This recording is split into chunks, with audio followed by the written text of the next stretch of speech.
하나님께서 우리 모두를 사랑하시고 이 시간 우리와 함께 해주신 줄 믿습니다. 말씀을 한 절 먼저 보도록 하겠습니다. 히브리서 6장 13절입니다. 권사님 죄송합니다. 히브리서 6장 13절. 제가 오늘 강의를 준비하면서 하나님 앞에 하나님 이 시간 저에게 하나님 음성을 들려주시고 또 이분은 성에 오신 분들에게 주신 말씀을 허락해 주옵소서라고 기도했을 때 저에게 이 말씀을 주셔서 이 말씀을 먼저 나누고 강의로 들어가도록 하겠습니다. 13절 14절 두 절을 같이 읽겠습니다. 하나님이 아브라함에게 약속하실 때 가르쳐 명세할 자가 자기보다 더 큰 이가 없으므로 자기를 가르쳐 명사하여 이르시되 내가 반드시 너에게 복주고 복주며 너를 번성하게 하고 번성하게 하리라 하셨더니 아멘. 아멘. 하나님의 말씀입니다. 하나님보다 더 크신 분이 없기 때문에 하나님이 다른 누구를 빗대어서 맹세하지 않고 자기 자신을 가지고 맹세하셨어요. 이 아침에 우리에게 주신 첫 번째 하나님의 음성은 내가 반드시 너를 복주고 복주리라. 아멘. 우리 하나님을 대신해서 옆 사람에게 축복합시다. 하나님께서 반드시 당신에게 복주고 복주십니다.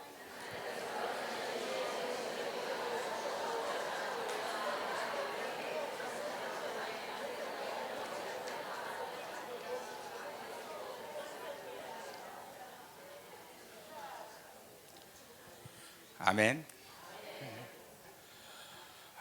우리는 연약하고 또 우리는 눈에 보이는 것을 의지할 수밖에 없지만 하나님께서는 창조주이신 줄 믿습니다. 그분이 나의 하나님인 줄 믿습니다. 그 하나님께서 말씀하신 대로 이룰 줄 믿습니다. 하나님의 말씀 고린도전서 14장 1절입니다. 같이 읽겠습니다. 사랑을 추구하며 신령한 것들을 사모하되 특별히 예언을 하려고 하라. 아멘. 아멘. 고린도전서가 12장이 은사장이고 13장이 사랑장이고 14장이 예언장이라고 해도 과언이 아닐 겁니다. 좀 이렇게 그 흐름을 보게 되어지면 우리는 이제 사랑장이 너무나 각인되어 있어서 중요하게 믿음 소금 사랑 구중에 지는 사랑이다. 항상 사랑을 이제 가장 중요한 포커스를 맞추게 되어지는데, 근데 이제 흐름을 보게 되어지면 12장에서 14장으로 바로 이어져요. 12장에서 13장 넘어갈 때 13장을 빼잖아요. 말씀을 빼면 절대 안 되지만 흐름을 봤을 때 아무런 문제가 없어요. 그 이야기는 무슨 이야기냐면 우리가 이제 이야기를 나눴다고 표현했을 때 13장은 내용상으로는 정말로 중요하지만 흐름상으로 봤을 때는 끼어 있는 것과 똑같은 위치를 가진다는 것이죠. 그래서 시작이 뭐가 되냐면 사랑을 추구하라는 거예요. 그런데 신령한 것을 사모하라고 말하고 있죠. 이 신령한 것을 사모한 것을 어디를 말하는 거냐? 12장을 말하게 되는 거죠. 그리고 이제 14장에 이야기할 게 뭐냐면 특별히 예언을 하려고 하라는 거예요. 특별히. 이 특별하는 단어가 말로인하는 단어인데 온 단어의 뜻이 뭐냐면 더욱, 더 좋은, 아주 많이에요. 그러니까 예언을 사모하는 것이 아주 특별하게 사모하라, 그 의미가 어떤 의미냐면 더 많이에요. 아주 많이에요. 사실 저는 약간 예언에 대해서 부정적인 입장을 가지고 있었던 사람입니다. 기쁨의 교회로 오기 전까지. 실질적으로 제가 어느 사람에게 찾아가서 예언을 받아본 적이 거의 없어요. 거의 없다라는 것은 있는 거예요, 없는 거예요? 한국말 잘 이해를 못 하시네요. 거의 없다가 있는 거예요, 없는 거예요? 그래요? 그렇죠, 조금 있는 거죠. 우리 미혹당하면 안 돼요, 말에. 네, 한 번 있었어요, 한 번. 그것도 제가 받으려고 받은 게 아니고 제 친구 목사님하고 제가 기쁨의 교회로 오기 전에는 저는 부교육자 생활을 한 8년 정도 했었고, 그리고 이제 단독 목회를 지금 있는 산수망교회를 제가 담임을 하게 되어졌는데, 그런데 제 친구 목사님은 신학대학원 졸업하자마자 이제 거의 개척교회에 굉장히 이제 개척은 아니지만 거의 개척처럼 가서 이제 목회를 하다 보니까 영적 사역을 많이 알게 되어지고, 그리고 이제 저하고 아주 친했기 때문에 저를 자기가 잘 알고 있는 목사님에게 소개를 해서 제가 그 교회로 이제 청빙돼서 이대 목사로 가게 된 거고요. 그러나 작은 교회로 가게 됐어요. 그래서 이제 영적 사역을 제가 잘 모르고 좀 표현은 그런데, 전 순복음 목사입니다. 순복음 목사인데 영적 사역을 잘 몰랐어요. 그냥 오로지 방언으로 기도하는 것과 부르짖으며 기도하는 것, 이것만 붙잡고 왔었고, 또 그렇게 했었던 이유가 뭐냐면, 전 세계 최대의 교회가 여도 순복음 교회잖아요. 혹시 두 번째로 큰 교회가 어딘지 아십니까? 우리나라에 있다는 거 혹시 아십니까? 아니에요. 은혜와 진리교회예요. 조영모 목사님, 형제가 전 세계 제일 큰 교회, 두 번째 큰 교회를 하고 있고, 그런데 이제 저희가 그게 순복음이라고 말을 하게 되어지잖아요. 순복음교회 목사고, 그러니까 영적 운동하는, 성령 운동하는 교회가 전 세계 첫 번째, 두 번째 하게 되어지니까 그 교회들이 어떻게 세워진 걸 저희는 알고 있잖아요. 두 가지거든요. 방언으로 기도하는 것과 부르짖으면서 기도하는 것. 그것을 통해서 전 세계 가장 큰 첫 번째, 두 번째 그런 교회들이 있다 보니까 다른 데 눈이 가지 않았었던 것이죠. 근데 제 친구 목사님 개최를 하면서 성령을 더 사모하면서 성령 일하시는 걸 많이 다녔었는 그런 상황이었다가, 저는 이제 부교육자로 있을 때 저에게 부흥회로 오셨던 분의 말씀에 좀 은혜를 받고, 그분이 일하는 단체가 어떠한 곳인지 나중에 이제 알게 되어져서, 또 마침 제가 단독 목회를 하게 되어지니까 그곳을 1년에 두 번을 세미나를 참석을 했었어요. 근데 한 번에 이제 저 혼자 가기 뭐하니까 그 친구한테 같이 가자 해서 같이 그 컨퍼런스를 가게 됐는데, 그곳에 은혜를 받는 곳에 있으면 사람들이 막 그 후다닥 하듯이 밑으로 내려가요, 성전에서. 그래서 저는 밥 먹으러 가나 그렇게 생각을 했는데, 밥 먹으러 가려면 밑으로 내려와야 되거든요.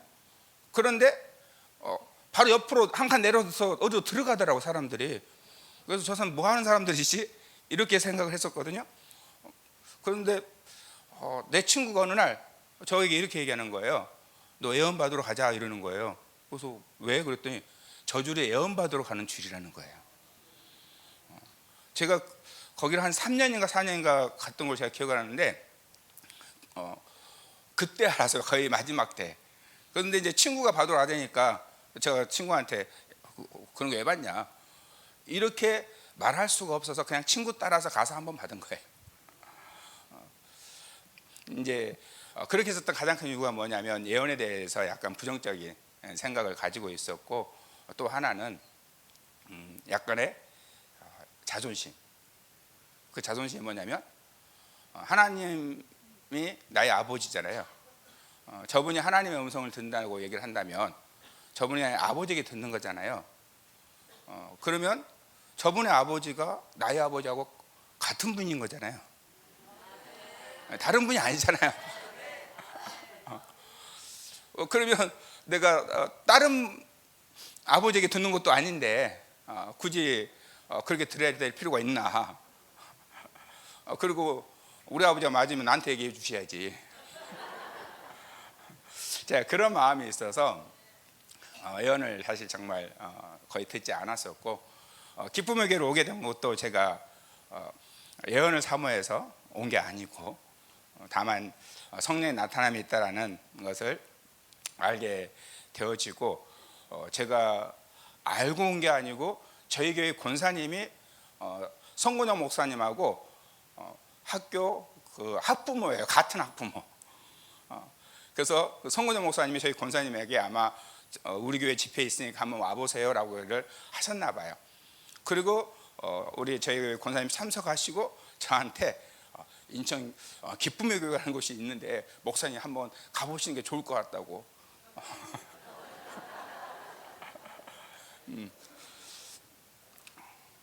그때가 이제 차수로는 24차 때인데 그러면서 우리 권사님이 같이 가자 하더라고요. 자기가 가고 싶은데 저보고 같이 가자 한 거예요. 지금은 안 그런데 그때 당시에는 좀 그렇더라고요. 또 교회 권사님하고 둘이 같이 가는 게 그래서 제가 권사님 이번에는 권사님이 먼저 가세요. 그리고 제가 다음에 갈게요 하고 저는 25차에 왔어요. 25차에 와서 하나님 정말로 큰 기름 부음을 제가 경험을 하게 되어지고 그때 이후로 이제 성일 계속 참석하면서 저는 성경에 기록되어져 있는 성령님을 상징하는 것 그것을 제가 다 경험을 해봤어요. 그만큼 성령님을 저는 사모했거든요. 말씀이 이루어지는 목회를 하기 원했었고 지금은 이제 성회에 오신 분들은 아시겠지만은 전체 다 한 번에 예언을 받잖아요. 제가 기쁨교회 성회에 처음에 왔을 때는 그렇게 하지 않았어요. 티켓을 3장을 줬어요. 티켓을 그 3장이 뭐냐? 하나는 기름 부음, 하나는 축사, 하나는 예언. 그래서 자기가 사역자에게 찾아가서 티켓을 주는 거예요. 그런데 저는 성에 처음 갔을 때 예언을 안 썼어요. 왜 예언을 받고 싶은 게 없으니까. 그래서 가지고 와서 그분에게 예언 티켓을 내면서 저는 기름 부음을 해주세요. 그랬거든요. 그런데 이제 제가 성일 참석하고 난 뒤에 광고를 하시는데 무슨 광고를 하냐면 하나님의 음성 듣기와 예언을 한다라는 거예요. 제가 예언성이라고 썼으면은 아예 안 갔을 거예요. 근데 하나님의 음성 듣기야. 제가 정말 오랜 시간 하나님의 음성 듣기를 놓고 기도해 왔었거든요. 책도 여러 권 읽어보고 한 번 읽어보니까 이해가 안 돼가지고 또 읽어보고 또 읽어봤는데도 이해가 안 돼. 그러면서 이게 뭐야 하면서 그 책을 딴 데 넣어놓고 근데 하나님의 음성 듣기를 와서 들으니까 정말로 이해가 됐어요. 이해가 되니까 제 안에서 하나님의 음성 듣기가 이루어지는 거예요. 그러고 난 뒤에 집에 가서 그 책을 다시 봤어요.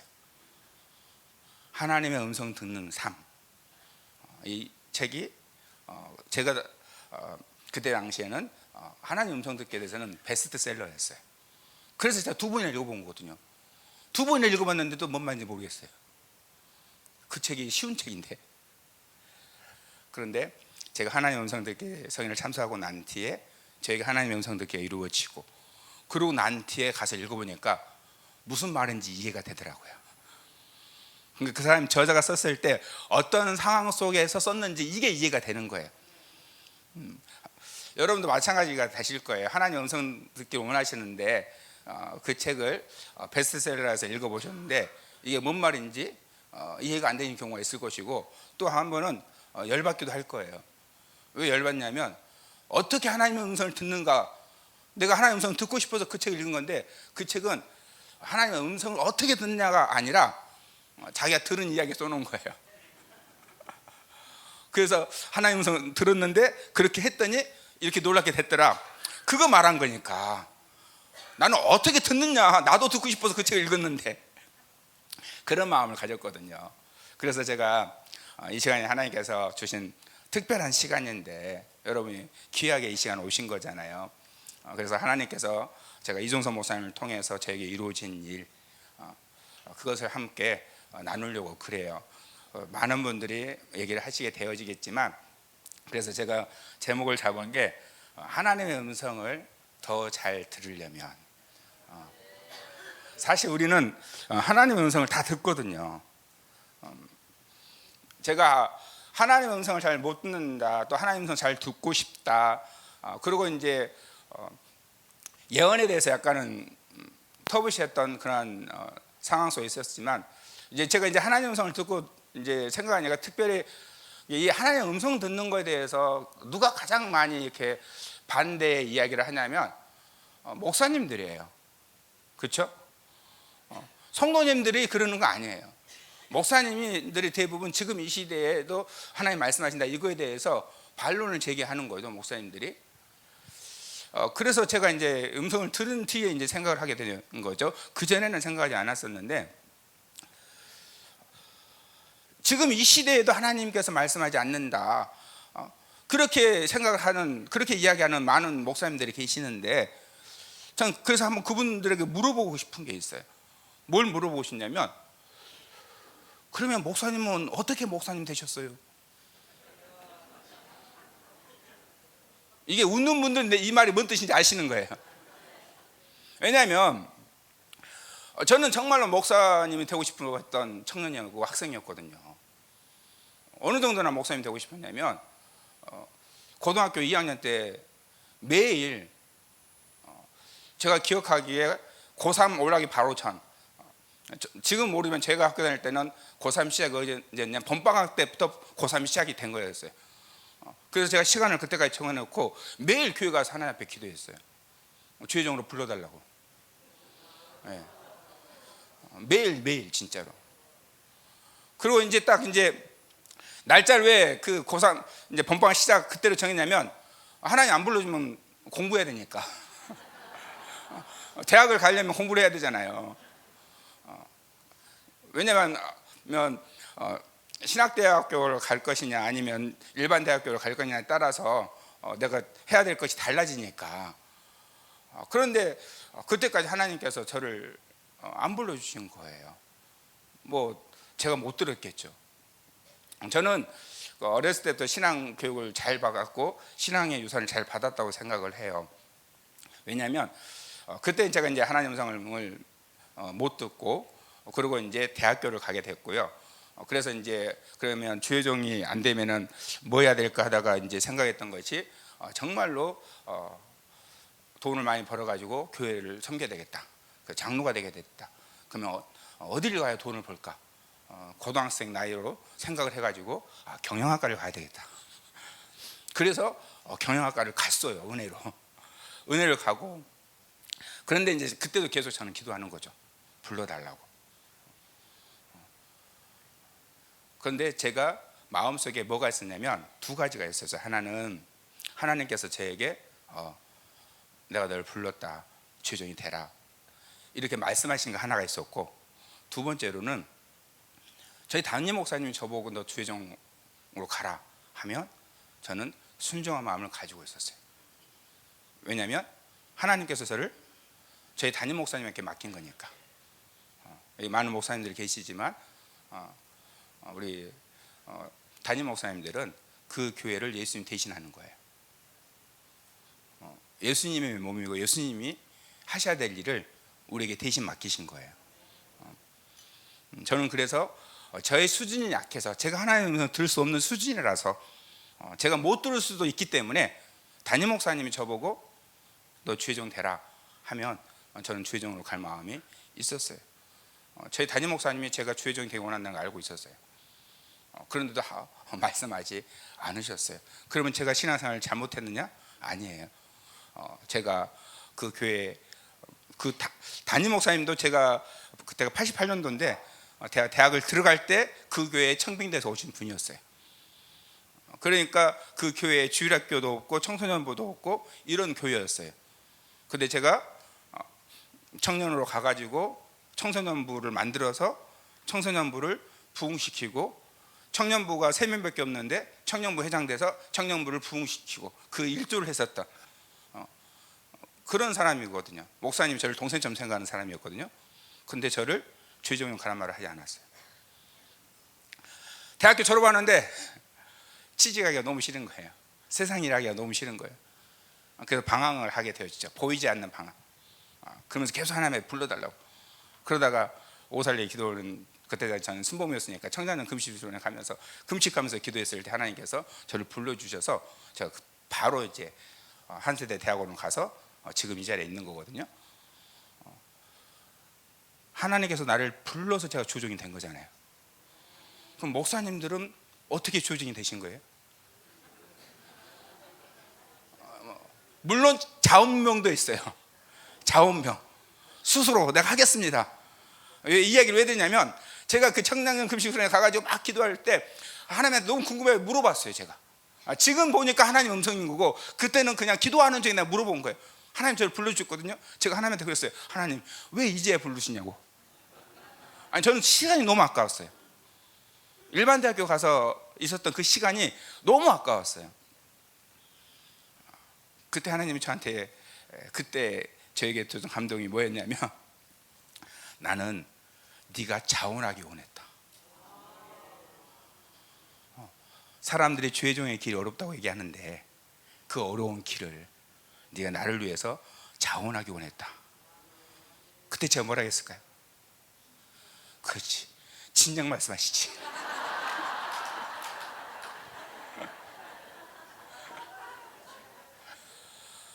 그러면 목사님들 중에 지금 하나님 말씀하지 않는다고 얘기하신 분들은 대부분 다 자원병인가요? 그러지 않을 거예요. 주님이 부르셔서 주종이 되셨을 거예요. 그럼 부른지 어떻게 하는 거예요? 들어서 하시는 거지. 본인이 들었으면서 본인이 지금 하나님 말씀하지 않는다고 말하면 안 되잖아요. 특별히 오늘 본 말씀에 더욱더 아주 많이 예언을 사모하라고 했는데 저는 사실 사모하지 않았음에도 불구하고 기름 부음을 받고 이중성 목사님의 강연을 통해서 아 그렇구나 깨닫고 난 뒤부터 그러니까 여기 써 있는 하나님의 음성 듣기와 예언 제가 처음 창성했을 그때 이후로 지금까지 예언 사역을 하고 있어요. 한 번 참석하고. 왜냐하면 이것은 너무나 중요한 거예요. 어제 이종호 목사님 강의하셨듯이 하나님의 양, 주님의 양, 예수님의 양은 음성 들어야 돼요. 그게 당연한 거예요. 그러니까 우리가 하나님의 음성을 듣는 것은 당연한 거라는 것이죠. 그럼 어떻게 하면 하나님의 음성을 들을 수 있는가? 어떻게 하면 음성을 더 잘 들을 수 있는 건가? 첫 번째는요. 어제 이제 이종석 목사님 말씀하신 거예요. 제가 하는 강의는 이종석 목사님이 가르쳐 주신 것을 제가 경험하고 그들 중에 몇 가지를 더 잘할 수 있는 법으로 택한 거예요. 첫 번째는 영적 감각을 회복하라는 거예요. 영적 감각, 우리에게 감각이 있잖아요. 우리는 영적인 존재잖아요. 그런데 사람들 중에 우리 육도 마찬가지예요. 육도 감각이 있는 사람이 있고 없는 사람이 있잖아요. 어렸을 때 학교에 우리 너무 많이 맞았잖아요. 학교에서 내가 잘못하지 않았는데 다른 애가 잘못한 걸 전체로 다 맞기도 하고 너무 억울하죠. 내가 잘못도 안 했는데 선생님이 반 전체 다 때리는 이런 상황에서 우리는 자랐잖아요. 그런데 어떤 애는 한 대 맞기만 하면 자지러지는 아이가 있고 어떤 애는 맞아도 웃는 아이가 있고 제 친구 중에 진짜 그런 애가 있었어요. 걔는 더 맞았는데 맞는데 웃어요. 그러니까 이 몸의 감각이 굉장히 둔한 아이죠. 이게 우리 몸도 그렇듯이 영도 그렇다는 거예요.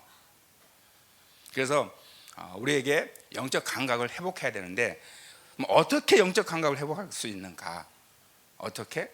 첫 번째는 성령이 부어짐으로 해요. 사도행전 2장 2절부터 4절까지 함께 볼 텐데요. 먼저 2절을 보겠습니다. 사도행전 2장 2절 읽을까요? 호련히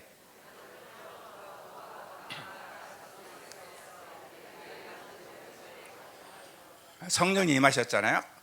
강하고 급한 바람 같은 소리가 있었고 그들이 앉은 온 집에 가득했어요. 그 소리가 온 집에 가득한 것이죠. 어떤 현상이 있었죠. 3절 마치 불의 여처럼 갈라진 것들이 그들에게 보여 각 사람 위에 하나씩 임하여 있더니. 아멘. 자, 여러분, 우리 사도행전 2장의 이 성령의 강림은 우리에게 많은 정보를 줘요. 2절은 그곳에 충만했어요. 가득했어요. 2절은. 3절은 그곳에 충만했던 것이 각 사람 위에 임하여 있었어요. 각 사람 위에. 그러니까 이곳에 성령이 충만하게 임하셔요. 충만하게 임하시는데 그 성령님이 각 사람의 위에 임하여 있다는 것이죠. 그랬더니 무슨 일이 일어나느냐? 4절, 그들이 다 성령의 충만을 받고 성령이 말하게 하심을 따라 다른 언어들로 말하기를 시작하니라. 아멘. 그들이 성령 충만을 받았고 그 다음에 성령의 말하게 하심을 따라서, 본인들이 한 게 아니에요. 말하심을 따라서 했다라는 것이죠. 이날이 오순절이잖아요. 그래서 오순절 성령 강림이라고 얘기하는데, 오순절이니까 많은 사람들이 왔어요. 5절, 그때 경건한 유대인들이 천한 각국으로부터 와서 예루살렘에 머물러 있더니.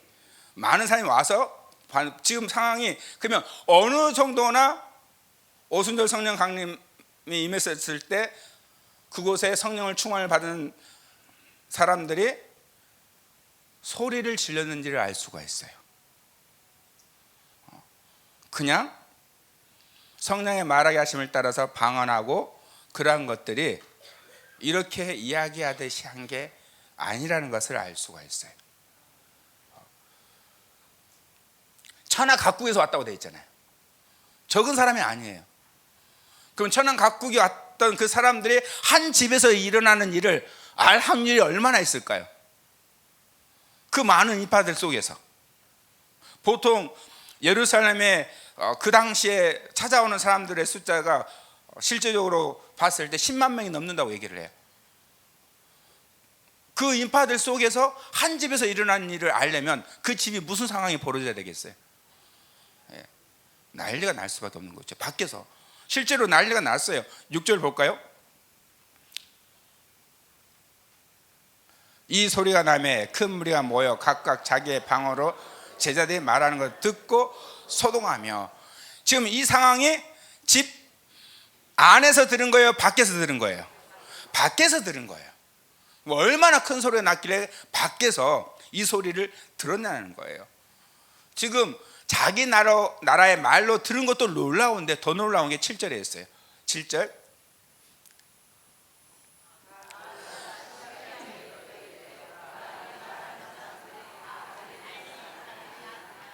신기해서 놀랬잖아요. 다 갈릴리 사람이라는 것이죠. 저는 저 남쪽 사람이거든요. 남쪽을 떠난 지가 제가 거의 30년이 넘었어요. 근데 제 딸들이 저보고 아직도 사투리 쓴다 그래요. 근데 저는 사투리 안 쓰거든요.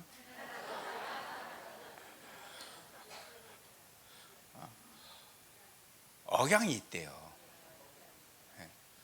그러면서 제 딸이 저에게 뭐라고 했냐면, 아빠는 영어도 사투리 쓴다고.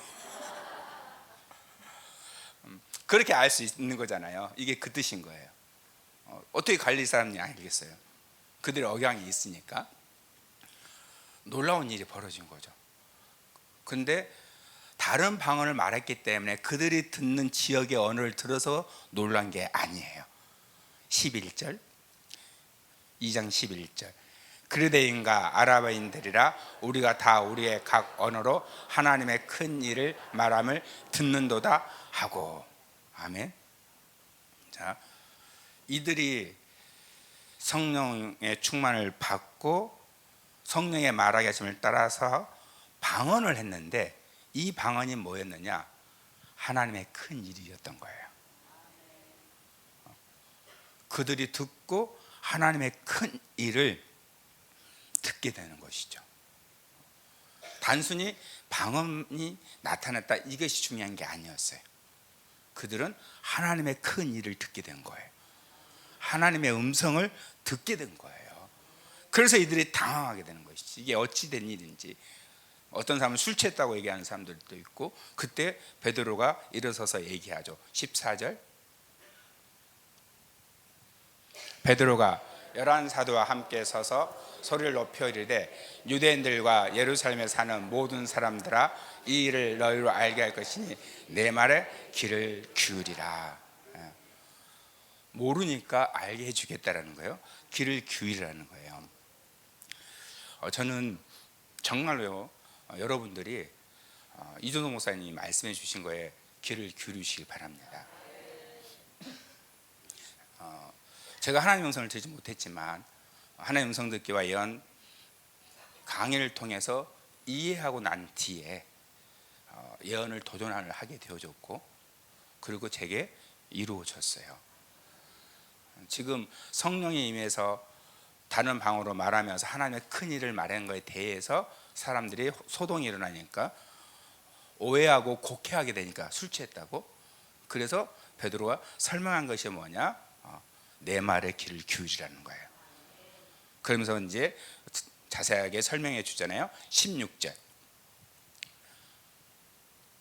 이는 곧 선지자 요엘을 통하여 말씀하신 것이니 일렀으되 17절. 하나님이 말씀하시기를 말세에 내가 내 영을 모든 육체에 부어주리니 너희의 자녀들은 예언할 것이요 너희의 젊은이들은 환상을 보고 너희의 늙은이들은 꿈을 꾸리라. 아멘. 아멘. 이 사도행전 2장 17절은 하나님께서 저를 이 자리에 세우는 계기가 됐었던 말씀이에요. 저는 순복음교회 목사라고 말씀드렸잖아요. 그래서 이 말씀을 가지고 참 여러 번 설교를 했었겠죠. 그런데 제가 저를 중보기도 해주신 분이 이 말씀을 붙잡고 기도해 보라는 게 있었어요. 그게 에베소서 1장 17절 이하의 바울의 기도인데, 하나님을 알게 해주시고 부르심의 소망이 무엇인지 알게 해주시고 하나님 능력이 얼마나 큰지 알게 해달라는 이 세 가지 기도예요. 이 기도를 놓고 제가 기도회를 했을 때 하나님께서 저에게 찾아와 주셨거든요. 그 찾아온 현상이 뭐였냐면 손이 떨리는 것이었어요. 제가 이런 이해가 전혀 없었을 때예요. 손이 막 떨리는 현상이 있었어요. 굉장히 당황스러웠어요. 방언으로 기도하면 막 손이 떨리는 거예요. 근데 제 정신은 온전하고, 그래서 이제 한 번은 그냥 언제까지 떨리니까 보자. 그 장소는 기도굴이었어요. 기도굴에서 이제 혼자 기도하고 있을 때였거든요. 그래서 이렇게 제가 이렇게 떨리는 것 같아서 혼자서 30분 동안 그냥 쳐다보고 있었어요. 그러면서 이게 뭐지? 이게 왜 그러지? 멈추면 멈춰져요. 근데 하나님하고 부르면 떨리는 거예요. 그래서 이게 뭐지? 이게 뭐지? 그러다가 이제 멈추고 하나님 이게 뭐예요? 라고 했을 때 제 머릿속에서 이 사도행전 2장 17절 말씀 떠오른 거예요. 하나님이 말씀하시기를 말세에 내가 내 영을 모든 육체에 부어주리니. 저는 이 말씀을 하나님께서 떠올리게 했을 때 정말 망치로 한 대 머리 맞은 충격을 받았어요. 왜 충격을 받았냐면, 저는 그렇게 성령을 사모하고 성령을 전했고 정말로 성령 받는 것이 가장 중요한 일로 생각하며 목회를 해왔었는데, 단 한 번도 성령님이 내 육체에 임한다는 생각을 해본 적이 없어요. 내게 임한다는 생각은 당연히 하죠. 내게 임해달라고 하죠. 그런데 육체에 임한다는 생각을 해본 적이 없어요. 마지막 때에 내 영을 부어주리니 이렇게 써있다면 제가 충격을 안 받았을 거예요. 어디예요? 육체예요. 여러분 만져보세요. 여러분 몸 만져보세요. 육체 갖고 오셨죠? 영만 오신 거 아니죠? 만져보세요. 느껴져 안 느껴져요? 안 느껴지면 치유받으셔야 돼요. 느껴지잖아요. 제가 충격받은 이유가 이거예요. 제가 지금 이렇게 성령님 하나님 알게 달라고 했을 때 손이 흔들린다 그랬잖아요. 이게 뭐지? 왜 흔들리지? 처음 경험하는 현상이었으니까. 제가 뭐 알고 있는 것도 아니니까. 그냥 하나님을 알게 해달라고, 부르심의 소망이 무엇인지 알게 해달라고, 하나님의 능력이 얼마나 큰지 알게 해달라고, 이거 세 가지만 붙잡고 기도에서 기도하고 있는데 갑자기 손이 흔들리는 거예요. 이게 뭐지? 하나님 대체 이거 왜 이래요? 그랬을 때 모든 육체에 부어준다라는 거예요. 그래서 제가 망치한테 맞은 것 같다는 생각을 했던, 충격받은 이유가 뭐냐면, 성령이 임하셨을 때 우리가 알 수 있다라는 거예요. 물론 모를 수도 있어요. 영이시니까. 그런데 알 수도 있다라는 거예요. 그 전에는 저는 몰랐어요. 성령님이 임하셨음에도 불구하고, 왜냐하면 저는 이미 방언하는 사람이었기 때문에, 내 안에 성령님이 계시고 방언하는 사람이었기 때문에 성령님 내 안에 계시다는 걸 너무나 잘 알고 있어요. 100% 확신을 해요. 그렇지만 성령님 내게 찾아와 언제 오시는지, 오셨는지 안 오셨는지 몰랐어요. 다만 믿음으로 기도할 뿐이었어요. 그런데 하나님의 약속이 뭐였느냐? 모든 육체예요. 영이신 하나님 안 보이잖아요.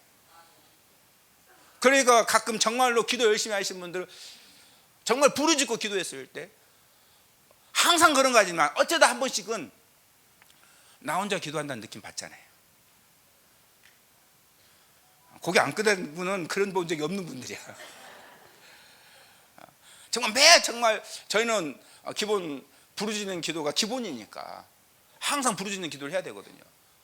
근데 어쩌다는 나 혼자 기도한 것 같은 그런 느낌을 받거든요. 근데 우리가 교회를 다니면, 처음 다닐 때 새가족 양육할 때 기도는 뭐다? 호흡이다. 또 기도는 뭐다? 대화. 우린 독백하고 있는 거예요. 그러면 하나님 앞에 독백하고 있는 거예요. 독백은 대화가 아니잖아요. 그런 마음이 있었다고요. 그런데 내용을 어디에 부어주겠다고요? 육체예요, 육체. 그런데 이 부어주겠다라는 단어가 일반적으로 구약의 기름 부음을, 기름을 붓다 할 때 마샤흐잖아요. 이게 기름을 바르다, 칠하다, 구별하다, 이런 뜻을 가지고 있는데, 우리가 잘 알고 있는 누가복음 4장 18절에 있는 말씀, 성령이 내게 임하셔서 내게 기름을 부으사, 예수님 말씀하신 이사야서에 있는 말씀은 크리조라는 단어예요. 이것은 기름을 바르다, 칠하다, 위임하다, 그러니까 성직을 세울 때 그렇게 쓴 단어거든요. 그런데 우리가 방금 읽은 2장 17절에 이 부어주리니, 이 말은 크리오가 아니에요. 에케오라는 단어예요. 에케오. 그럼 에케오의 단어가 무슨 뜻이냐?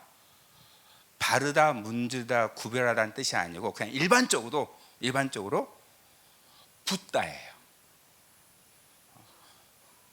물을 붓다. 제가 지금 여기 컵에 물이 있는데, 이 물을 제가 여러분에게 부으면 나는 절대 못 느껴 하는 분 있을까요? 그럼 치료받아야 돼요. 성령이 내게 부어졌을 때 이게 쏟아붓다예요. 그래서 한 단어의 뜻이 뭐냐면 개걸스럽게 뛰쳐나오다는 뜻을 가지고 있어요. 그러니까 성령이 부어지는 이 약속은 내가 경험했을 때 모를 수가 없어요. 저에게 찾아왔을 때 제가 너무 당황했잖아요. 무려 30분 동안이나 혼자 손이 움직이고 있었으니까. 여러분, 육체의 감각이 회복되는 것은 성령의 기름 부음을 통해서예요. 성령이 내게 찾아오심을 통해서예요. 눈에 보이지 않는 영이신 하나님이 우리가 알 수 있도록, 언제든지 성령님 찾아오시잖아요. 우리 안에 계시잖아요. 말씀대로 일하시잖아요. 네가 부르면 내가 여기 있다리라 하는 말씀 그대로 우리가 부르면 하나님 오셔요. 못 느껴서 문제지. 근데 성령이 내게 오셔서 어느 정도나 부어질 정도로, 이 시간은 이 하나님 음성 듣기와 연성에 산 모든 분들이 성령의 부어짐이 말씀대로 이루어지길 주님의 이름으로 축복합니다. 그럼 누가 부어주시는 거냐? 사도행전 2장 33절. 베드로가 계속 설명한 거죠. 읽겠습니다. 하나님이 오른손으로 예수를 높이시매 그가 약속하신 성령을 아버지께 받아서 너희가 보고 듣는 이것을 부어 주셨느니라. 여기 부어 주셨느냐 똑같이 에케오예요. 너희가 보고 듣는. 성령이 기름 부어졌을 때, 성령님이 찾아왔을 때, 성령님이 오셨을 때 너희가 보고 듣느니에요. 우리 안에 내주하시는 우리의 믿음으로만 역사하는 것이 아니에요. 보고 듣는. 지금 내 안에 성령님이 기름 부어졌을 때 내 영적 감각이 회복되어집니다. 그래서 다른 사람이 볼 수 있어요. 다른 사람이 들을 수 있어요. 두 번째로 영적 감각이 회복되는 것은 바로 귀신을 쫓아내음을 통해서예요. 마가복음 9장 25절입니다. 예수께서 무리가 달려와 모이는 것을 보시고 그 더러운 귀신을 꾸짖어 이르시되 말 못하고 못 듣는 귀신아 내가 내게 명하노니 그 아이에게서 나오고 다시 들어가지 말라 하시매. 변화산상 후에 제자들이 고치지 못했던 그 간질병을 일으켰던 그 아이예요. 근데 이 아이를 예수님께서 뭐라고 말하면서 그 안에 있는 악한 영을 쫓아냈느냐? 귀신을 꾸짖어 이르되 뭐라고 되어 있어요? 말 못하고 못 듣는 귀신아. 이 부분을 영적으로 해석을 하셔서 어제 저녁에 이준성 목사님이 말씀하신 거예요. 제가 왜 그렇게 쉽게 예언에 대해서 전혀 사모함이 사실 없었던 사람인데, 하나님의 음성 듣기 너무나 사모했지만 예언에 대해서는 사모함이 없었던 사람인데 왜 하나님의 음성 듣기 한번 찬성하고 되어졌을까? 바로 하나님의 음성 듣는 것을 방해하고 가로막고 있는 악한 영을 쫓아냈기 때문이에요. 그러면 들릴 수밖에 없는 것이죠. 그래서 하나님의 음성 듣는 것은 따라합시다. 하나님의 음성 듣는 것은 당연한 것이고 쉬운 것이다. 당연한 것이고 쉬운 거예요. 왜? 하나님이 우리를 완전하게 창조하셨으니까. 이를 가로막고 있는 것을 제거하면 되는 거예요. 그래서 하나님의 음성을 더 잘 들으려면 첫 번째 영적 감각을 회복하셔야 돼요. 영적 감각을 회복하는 길은 두 가지가 있는데, 첫 번째는 성령의 기름 부음을 통해서, 두 번째로는 영적 감각을 가로막고 있는 악한 영을 쫓아냄을 통해서예요. 그럼 두 번째, 크게 두 번째, 첫 번째는 이제 영적 감각을 회복함을 통해서잖아요. 두 번째는 뭐냐면 성령님과 인격적으로 교제해야 돼요. 정말 이게 중요해요. 그럼 성경을 한번 볼게요. 사도행전 8장 26절. 주의 사자가 빌립에게 말하여 이르되 일어나 남쪽으로 향하여 예루살렘에서 가사로 내려가는 길까지 가라 하니 그 길은 광야라. 빌립 집사님이에요. 사마리아에서 큰 기쁨을 나타내셨던 분이세요. 근데 성령님께서 빌립에게 말씀하셨어요. 가사로 가라고. 여긴 주의 사자가 말하고 있지만 이 주의 사자가 성령님이라는 것을 29절에 보면 알 수가 있어요. 29절. 사도행전 8장 29절. 성령이 빌립대로 이르시되 이 수레로 강가에 나아가라 하시거늘. 광야로 가라 했고, 그 광야 갔을 때 에디오피아 네시에 타고 간 수레가 있었고, 여러분 우리가 잘 알다시피 이 에디오피아 네시는 그때 당시에 국권을 맡은 거의 장관이라는 것도 우리가 알게 되어져요. 왜? 혼자 온 게 아니니까. 수레가 일행들이 있을 정도의 큰 일행이었으니까. 그러면 이 빌립 집사가 거기를 가면 어떻게 될까요? 당연히 제재가 된 것이고, 오해하면 죽을 수도 있어요. 유대인이 갑자기 찾아오는 것이니까. 그래서 지켜보고 있을 거 아니에요? 그랬더니 성령님이 가라 하신 거예요. 실제 인격적으로 교제를 한 거잖아요. 그게 믿는 것이 아니라, 베드로 볼까요? 사도행전 10장 19절. 베드로가 그 환상에 대하여 생각할 때 성령께서 그들에게 말씀하시되 두 사람이 너를 찾으니, 지금 고넬료가 의로운 사람들을 보냈을 때 상황이잖아요.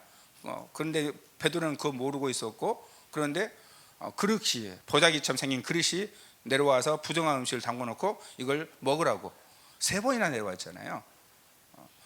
한 번 내려왔을 때는 그러려 할 수 있지만, 단순히 말하면 개꿈이구나 이렇게 생각할 수도 있는데 3번이나 되니까 이게 뭐지? 생각하고 있었을 때죠. 그때 어떻게 하셨어요? 그 환상에 대해서 생각할 때 성령께서 그에게 말씀하시되 두 사람이 너를 찾으니, 20절, 일어나 내려가 의심하지 말고 함께 가라, 내가 그들을 보내었느라 하시니. 성령이 말씀하신 거잖아요. 교회도 마찬가지예요. 사도행전 13장 2절, 주를 섬겨 금식할 때 성령이 이르시되 내가 불러 시키는 일을 하여 바나바와 사울을 따로 세우라 하시니. 성령께서 안디옥 교회에게 얘기를 했어요. 그들이 그냥 금식하고 있을 때예요. 그러니까 성령께서 하신 일을 위해 바나바 사울을 세우기 위해서 금식한 게 아니고 그냥 금식할 때예요. 우리가 하나님 섬기면서 금식하잖아요. 그때 성령께서 말씀하신 거예요. 3절, 이에 금식하며 기도하고 두 사람에게 안수하여 보내니라. 그러니까 금식을 2번 한 거예요. 첫 번째는 주를 섬기면서 신앙 가운데 금식을 한 거고, 그랬을 때 성령께서 바나바와 사울을 세우라. 그랬더니 다시 금식하고, 이에 금식하면니까, 그리고 기도하고 두 사람에게 안수하여 보냈다라는 것이죠. 우리가 너무나 잘 알고 있는 바울은 어땠습니까? 사도행전 18장 9절, 밤에 주께서 환상 가운데 바울에게 말씀하시되 두려워하지 말며 침묵하지 말고 말하라. 지금 바울이 두려워하고 침묵하는 상황이니까 이 말씀하셨겠죠. 고린도에 왔어요. 사실 피해서 고린도까지 내려온 거거든요. 그러니까 얼마나 두렵겠어요. 어떻게 해야 될지 두려운 마음속에 있으니 그때 환상 가운데 바울에게 말씀하셨다라는 것이죠. 10절, 내가 너와 함께 있으며 어떤 사람도 너를 대적하여 해롭게 할 자가 없을 것이니 이는 이 성중에 내 백성이 많음이라 하시더라. 아멘. 지금 바울이 계속 피해서 내려온 것이 제일 끝 고린도예요. 여기서 어떻게 해야 되는지, 다시 돌아가야 될 것인지, 아니면 다시 예루살렘으로 가야 될지, 아니면 안디옥으로 가야 될지, 아니면 여기 있어야 될지, 위험한 그 상황에 환상주에 찾아오셔서 말씀하신 거죠.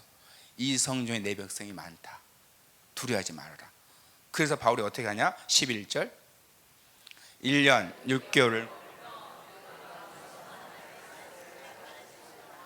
아멘.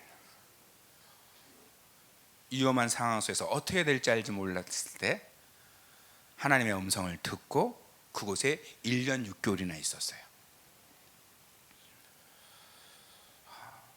이것이 성령님과 인격적으로 교제하는 것이 하나님의 뜻이에요. 하나님이 기뻐하는 거예요. 고린도전서 1장 9절, 너희를 불러 그의 아들 예수 그리스도 우리 주와 더불어 교제하게 하시는 하나님은 미쁘시도다. 아멘. 우리 모두는 하나님 부르셨잖아요.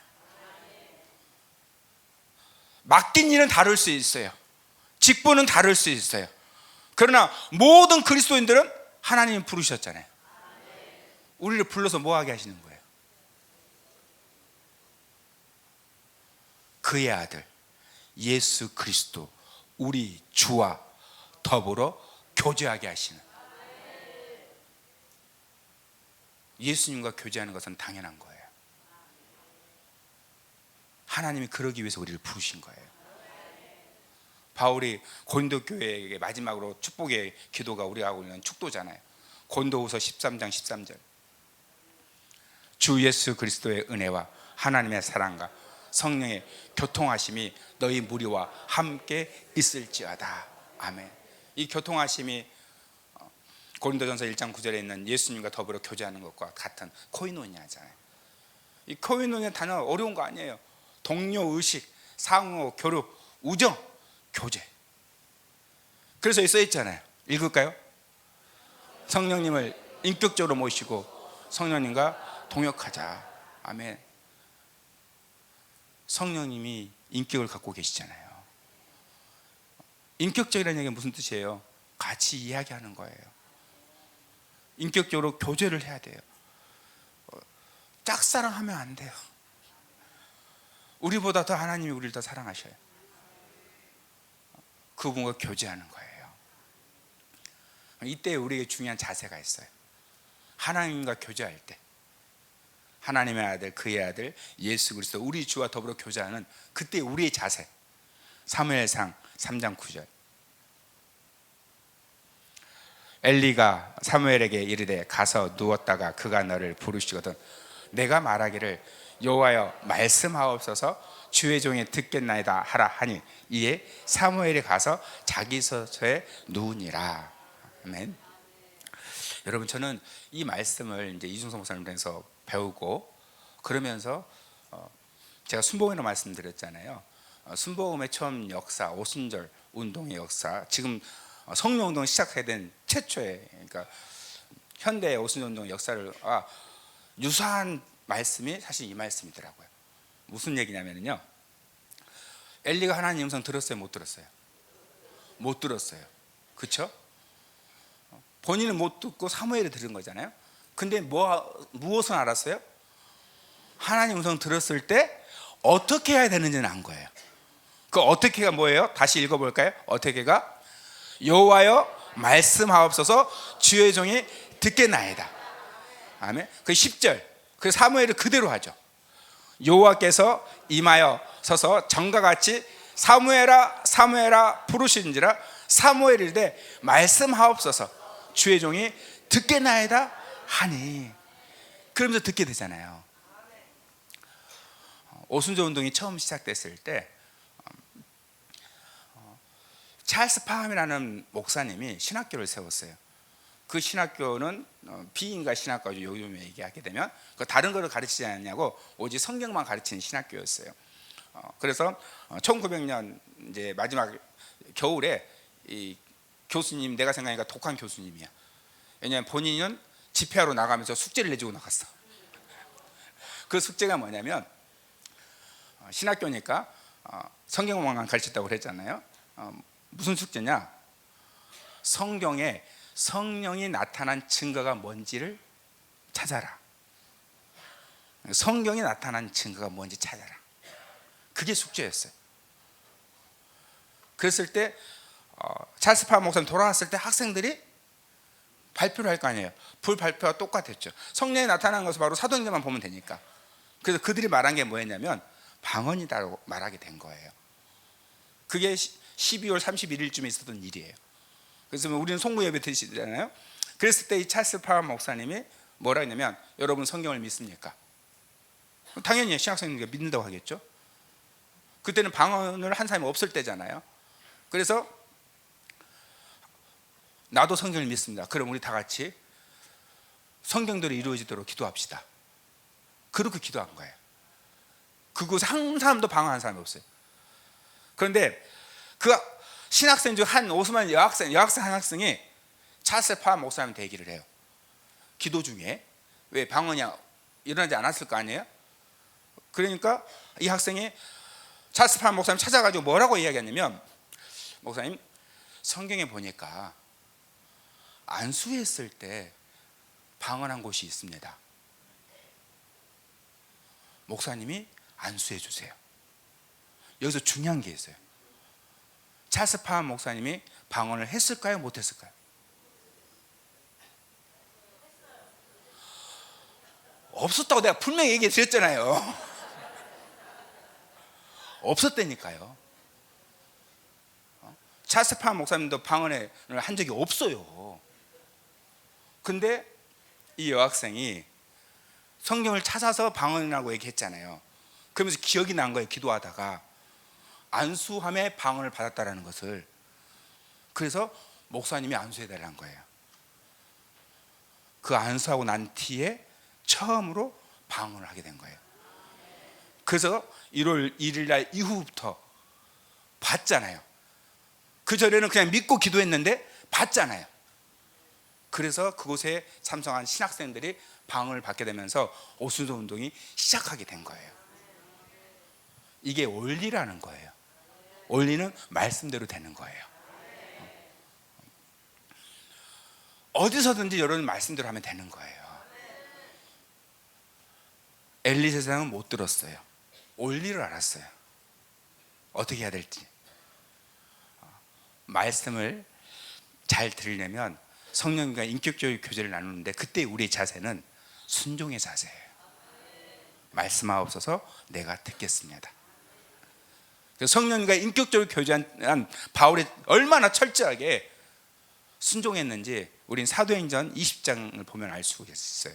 사도행전 20장 22절 읽을까요? 보라, 이제 나는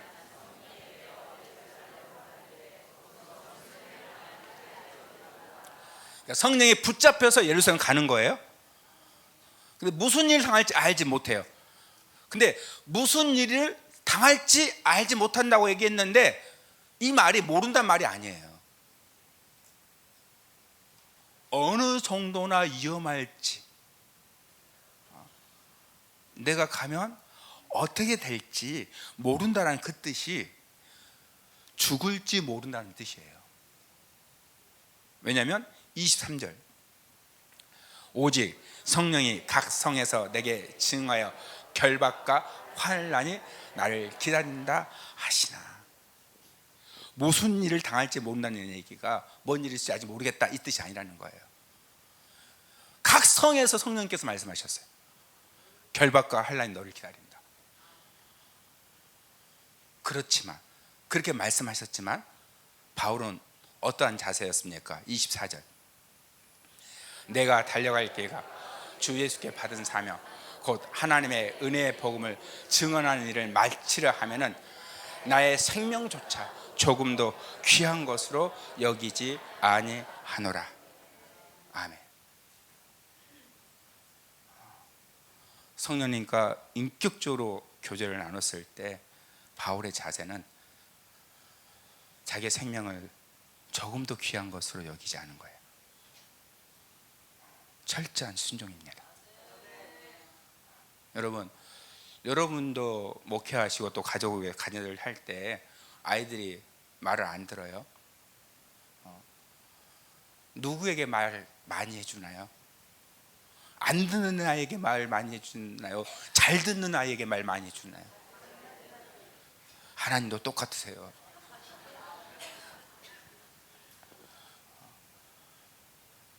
잘 듣는 아이, 내가 듣겠습니다, 말씀하옵소서. 주의 말씀을 이루는데 나의 생명도 조금도 귀하게 여기지 않겠습니다, 말씀하옵소서. 그래서 철저히 바울은 성령님과 인격적으로 교제하면서 성령님과 동역한 거예요. 마지막 세 번째로 성령의 나타남을 믿으셔야 돼요. 성령의 나타남을 믿으셔야 돼요. 영적인 원리, 영적 세계를 움직이는 원리는 다른 게 아닙니다. 믿음이에요. 믿음. 그럼 어떤 나타남을 믿어야 되냐? 첫 번째, 장소의 기름 부음을 믿으셔야 돼요. 사무엘상 19장 18절, 다윗이 도피하여 라마로 가서 사무엘에게로 나아가서 사울이 자기에게 행한 일을 다 전하고 다윗과 사무엘이 나요스로 가서 살았더라. 그러니까 지금 다윗이 피난 가고 있는 거잖아요. 사울이 죽이려고 하니까 사무엘에게 피신을 한 거예요. 그 얘기를 이제 듣게 됩니다. 19절, 사울이 듣죠. 어떤 사람이 사울에게 전하여 이르되 다윗이 라마 나요스에 있더이다 하매. 이제 다윗이 있다는 소리를 들으니까 이제 잡으러 보내죠. 20절, 사울이 다윗을 잡으러 전령을 보냈더니 그들이 선지자 무리가 예언하는 것과 사무엘이 그들의 수령으로 선 것을 볼 때 하나님의 영이 사울의 전령들에게 임함에 그들도 예언을 한지라. 군사들이에요. 군사들을 보냈더니 이 군사들이 예언을 하게 되어진 거죠. 21절, 어떤 사람이 그것을 사울에게 알림해 사울이 다른 전령들을 보냈더니 그들도 예언을 했으므로 사울이 세 번째 다시 전령들을 보냈더니 그들도 예언을 한지라. 보내는 족속 예언하는 거예요. 어디로? 라마 나요스로. 그랬더니 사울이 직접 갑니다. 23절, 사울이 라마 나요스로 가니라. 하나님의 영이 그에게 임하시니 그가 라마 나요스에 이르기까지 걸어가며 예언을 하였으며. 아멘. 여러분, 장소의 기름 부음을 믿으셔야 돼요. 이 기쁨의 교회에 예언의 기름 부음이 있다는 걸 믿으셔야 돼요. 이곳에 수없이 많이 오셔도요, 오는 것이 중요하면 안 돼요.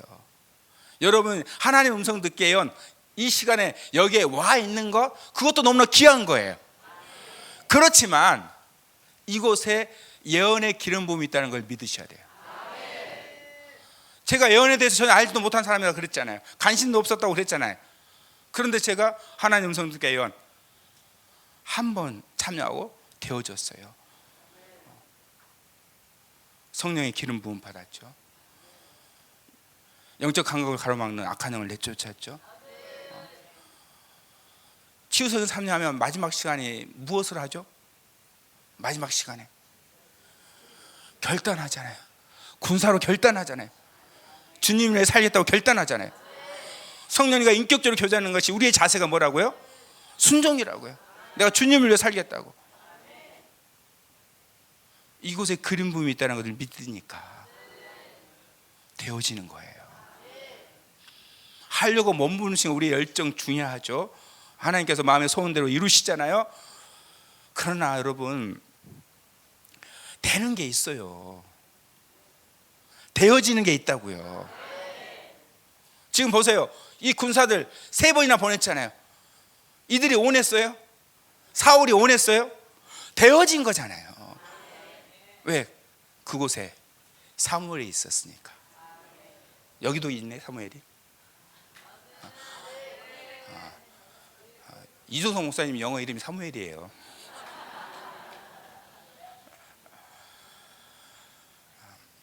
성령 나타남을 믿어야 되는데, 첫 번째가 장소의 기름 부음을 믿으셔야 돼요. 두 번째는 우리가 잘 알고 있는데 제가 다시 한번 강조하려고 그래요. 임파테이션이에요. 사도행전 19장 6절. 사도행전 19장 6절. 바울이 그들에게 안수하며 성령이 그들에게 임하심으로 방언도 하고 예언도 하니. 제가 현대 오순절운동 시작 말씀드렸잖아요. 찰스 파하 목사님이 방언을 했었던 사람이 아니라고요. 근데 성경의 원리 그대로 믿고 성경대로 말씀대로 믿고 행했더니 되어졌어요. 정말로 우리 안에서 이걸 중요하게 여기셔야 돼요. 지금은 이게 많이 열려져 있지만 제가 이렇게 성령을 사모했을 때는 이 임파테이션이라는 개념이 우리 한국에 알려지지가 않았어요. 제가 기쁨의 교회에 오기 전에 컨퍼런스 참여한 적이 있었다 그랬잖아요. 그러면 그곳은 애국 사람들만 대부분 강사로 쓰는 곳이었어요. 그랬는데 그 강사분들이 쓸 때마다 무슨 얘기를 하냐면 이 임파테이션 얘기를 하는 거예요. 그러면서 자기에게는 영적 스승이 있다라는 거예요. 그래서 자기들끼리 이렇게 얘기한다는 거예요. 당신의 스승은 누굽니까? 또 본인들도 자기는 누구를 통해서 임파테이션 받았습니다 라고 이야기한다는 거예요. 그런데 우리 한국의 영성은 뭐죠? 한국의 영성, 산에 올라가지고 나무 하나 뿌리를 뽑아내야지. 하나님에게 직접 받는 게 우리 영성이라고요. 그러니까 이 임파테이션이라는 개념이 우리에게는 다가오지가 않아요. 그러니까 제가 처음 그렇게 갔을 때 저게 뭔 얘기지? 또 뭐 하나님에게 직접 받으면 되지? 이런 생각을 했는데 그들이 그렇게 얘기하더라고요. 그리고 제가 기쁨의 교회로 왔어요. 기쁨의 교회를. 이준성 목사님이 제가 성에 처음 왔을 때 치유성에 처음 할 때 항상 하신 말씀을 항상 하세요. 그게 바로 겸손이에요. 겸손. 그 겸손이 예수님의 겸손, 그리고 세례 요한의 겸손. 세례 요한이 어떻게 하나님 아들에게 안수를 할 수, 세례를 줄 수 있어요? 없잖아요. 그래서 안 하려고 하잖아요. 근데 예수님이 하라고 한 거죠. 예수님은 하나님의 아들이에요. 죄가 없으신 분이에요. 왜 사람에게 세례를 받아야 돼요? 아니잖아요. 그런데 겸손하게. 그래서 제가 여러분에게 세례 요한의 겸손으로 여러분에게 안수합니다. 여러분들은 예수님의 겸손으로 안수를 받으세요 라고 말하잖아요. 그러면서 제가 성에 참석했을 때 뭐라고 말씀하셨냐면, 제가 안수할 때 여러분이 믿고 받으라 그랬어요. 무엇을 믿고 받으라 했냐면, 저는 여러분에게 성령이 내게 부어주신 것을 여러분에게 다 흘러가도록 기도할 테니까, 여러분들은 저에게 안수를 받을 때 이종성 목사님이 하나님께 부어줬던 것을 내게 다 흘러오게 해달라는 믿음으로 받으라는 거예요. 저는 믿음으로 받았어요. 그래서 성에 한 번 참석하고 목요일날 저녁에 돌아가서 금요일날 기도회 저희 교회 할 때, 그때부터 성령의 나타남이 일어났어요. 성에 한 번 참석하고 하나님의 음성 듣게요, 한 번 참석하고 실습하니까 되더라고요. 제가 그때 당시에 신학교 강의를 했는데, 제가 신학교 가서 공개 예언했어요. 예언을 한 번도 해본 적도 없던 사람이 공개적으로. 근데 그 신학교는 공동체 신학교였어요. 소그룹, 서로 다 알고 있어요. 한 번도 해본 적이 없는데, 그냥 그 사람 한 사람 듣고 하면 그거 할 수 있을 것 같은데, 제가 그 수업 시간에 지금 하나님 말씀하신다, 그걸 보여주고 싶어가지고 그때 왜 그랬나 모르겠어요. 그런데 그곳에 있는 사람들이 다 알았어요. 하나님 말씀하신 걸. 어떻게 된 건가요? 임파테이션이에요. 성령의 나타남을 믿으셔야 돼요. 믿는 대로 되어질 줄로 믿습니다. 여러분 정말 복 받으신 거예요. 여러분도 다 할 수 있어요. 하나의 음성을 더 잘 들으려면 영적 감각이 회복돼야 돼요. 성령님과 인격적으로 교제해야 돼요. 성령의 나타남을 믿으셔야 돼요. 그 역사가 이 시간 일어나게 되어지고, 제가 이 자리에서 하나님의 음성 듣게 예언에 대해서 여러분에게 간증하듯이 여러분도 간증하게 될 줄로 믿습니다. 기도하겠습니다. 하나님 감사합니다. 우리를 사랑하시고 말씀대로 이루심을 감사합니다. 말씀의 증인으로 우리를 불러주셔서 감사합니다. 성령님, 더 하나님의 음성을 잘 듣게 도와주옵소서. 더 기름 부어주시고 성령님과 인격적으로 교제하게 도와주시고 성령의 나타남을 믿게 하여 주시옵소서. 그래 우리 모두가 말씀의 증인으로